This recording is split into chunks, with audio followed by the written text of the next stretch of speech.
वज़ीर आज़म शहबाज शरीफ की सऊदी वली अहद मोहम्मद बिन सलमान से मुलाकात। इसहाक डार और फील्ड मार्शल आसिम मुनीर भी हमरा। दो तरफा अमूर और खित्ते की सूरत हाल पर तबादला ख्याल।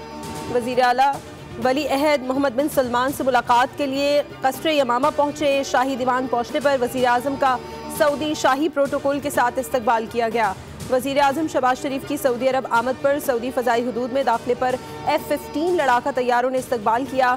वज़ीर आज़म को 21 तोपों की सलामी और सऊदी अरब की अफवाज के चाको चौबंद दस्ते ने सलामी पेश की। तर्जुमान दफ्तर खारजा के मुताबिक वज़ीर आज़म कल सऊदी अरब से बरतानिया रवाना होंगे। 21 सितंबर को बरतानिया से अमरीका जाएंगे।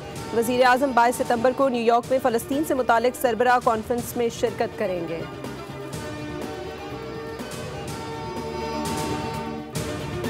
भारतीय proxy match referee Andy Pycroft ने पाकिस्तान से माफ़ी मांग ली। पायक्रॉफ्ट ने कप्तान सलमान आगा और टीम मैनेजर से माफ़ी मांगी।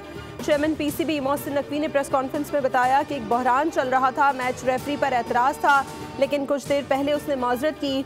ICC मामले की इंक्वायरी करेगा। क्रिकेट सियासत से बालातर होनी चाहिए। बाइकॉट पर वज़ीर आज़म और सबकी हिमायत हासिल थी। शुक्र है अल्लाह ताला ने पाकिस्तान की इज़्ज़त रखी। हमारा फोकस क्रिकेट पर होना चाहिए। कौम से कहूँगा टीम को सपोर्ट करें, टीम की जो भी कमज़ोरी होगी दूर करेंगे। नजम सेठी बोले हमने सियासत नहीं खेली, माफ़ी का कहा और उन्होंने माफ़ी मांग ली है।